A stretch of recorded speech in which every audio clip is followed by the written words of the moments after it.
After the successful liberation of Nazi-occupied Europe, the lynching of Italian dictator Benito Mussolini, and the droppings of the atomic bombs in Japan signaling the end of World War II, nations around the globe took a final respite to recollect themselves and move on. The United States and the Soviet Union, however, sought to recollect something in the midst of the German rebels. Something grand, something that petrified British territory, delivering damage that no other nation could inflict. An innovation of revenge, an entirely new creation, the rocket.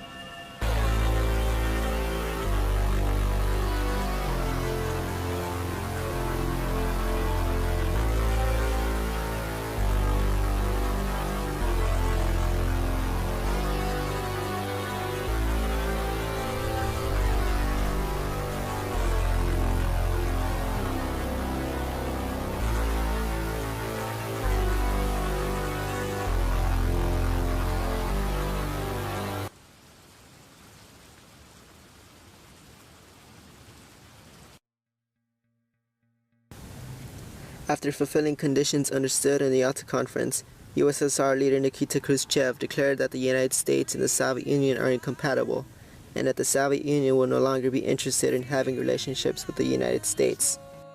Therefore, the Soviet Union shunned America and any other capitalist nations, hailing communism to be a superior government system. In addition, the Soviet nations sought to spread communism everywhere to give the government system more prestige, praising that communism creates a healthier economy than that of capitalism. America fought hard to contain communist revolutions usurping in China, Korea, and Vietnam. America feared the domino theory, paranoid that it would fall under a system that does not believe in life, liberty, and the pursuit of happiness. The former allies sought to display heavy martial power in an attempt to avert the unwise decision to strike first.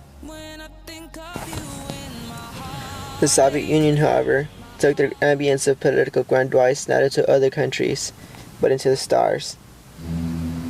October 4th, 1957, Sputnik 1 begins orbit around the planet. It stares down on the Earth. Americans awed at the Soviet wonder. Citizens sparked controversy that Khrushchev was on a mission to dominate outer space, but by picking up Sputnik's radar signal, the conclusion was that the Soviets reached the climax of espionage. America delved into the world of aeronautics.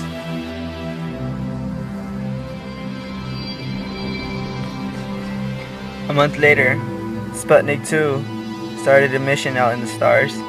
It was a bigger satellite, and it was bigger for a reason. It was big enough to have a fellow passenger, which would be Laika the dog. She was the first Tellurian to move out there.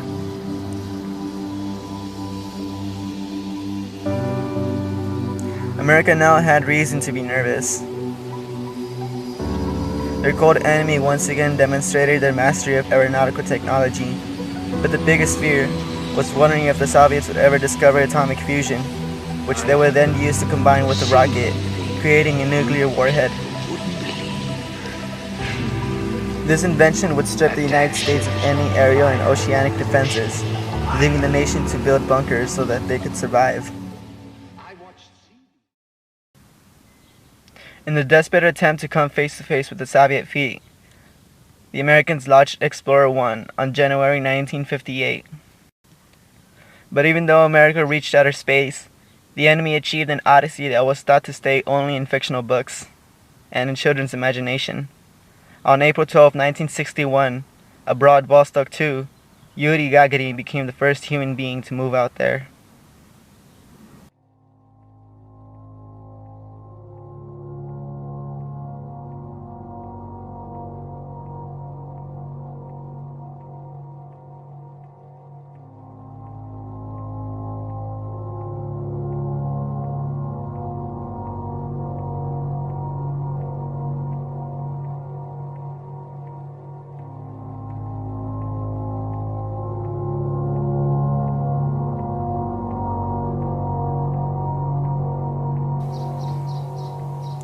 Desperately trying to topple off the foe, the USA fired Friendship 7. It carried John Glenn, who became the first American to orbit the planet. The proud rise of American outer space was short. as the Soviets brutally beat their achievement by launching various firsts in outer space. Capitalism for the states crashed bluntly to the earth, as the previous enemy achievements have set democracy for shame. Keeping the promise made May 21, 1961, John F. Kennedy followed through the announcement of launching a man into the moon. President Kennedy believed that this giant bright finish line would surely end the Soviet-American Star Wars. And so it was that on July 20, 1969, Apollo 11 landed on the moon.